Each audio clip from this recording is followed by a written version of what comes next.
नमस्कार दोस्तों, हम लोग साइकोलॉजी के क्वेश्चन ये देखेंगे। ये क्वेश्चन अच्छा लगेगा तो इस चैनल को जरूर सब्सक्राइब कीजिएगा। हम चलते हैं अपने क्वेश्चन पर।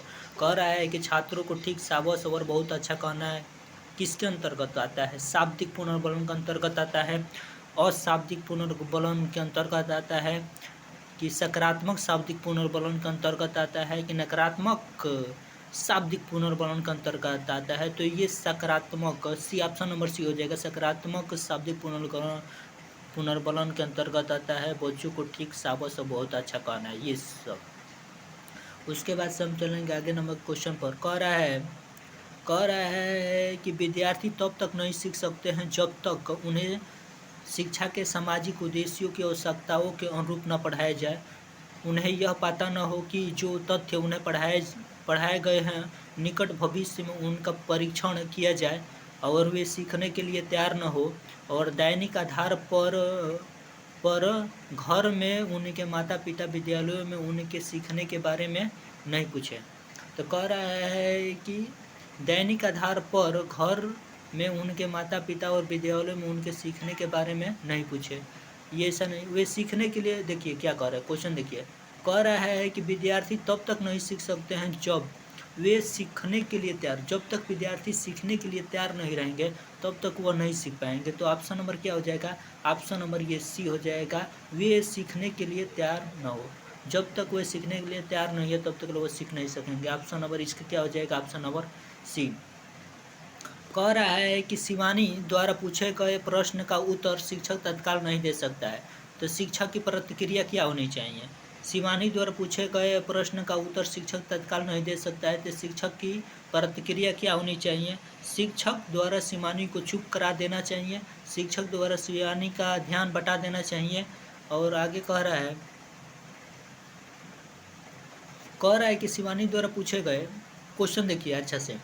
कह रहा है कि शिक्षक द्वारा पूछे गए एक प्रश्न का उत्तर शिवानी द्वारा पूछे गए एक प्रश्न का उत्तर शिक्षक तत्काल नहीं दे सकता है, तो उन्हें क्या करना चाहिए? उन्हें बाद में उसका सटीक आंसर बता देना चाहिए, ऐसा उन्हें करना चाहिए। देख रहे हैं कि इसके आगे क्या कर रहा है।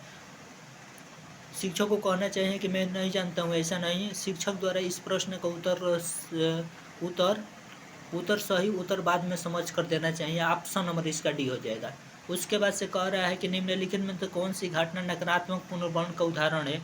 नकारात्मक पुनर्वर्ण का दंड देना, पुरस्कार को रोक देना और दर्दनाक उद्दीपक को दूर करना, अत्यधिक पुरस्कार देना।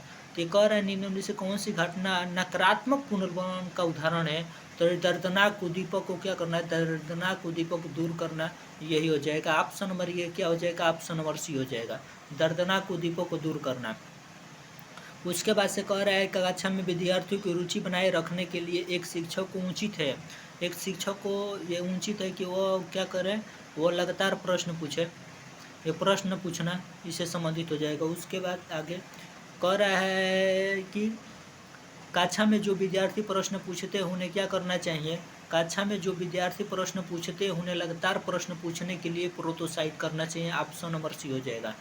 उसके बाद से आगे चलेंगे। आगे कह रहा है कि यदि एक विद्यार्थी कक्षा में भाग लेने से संकोचित करता है तो आप क्या करेंगे? उससे प्रश्न नहीं पूछेंगे, ऐसा नहीं।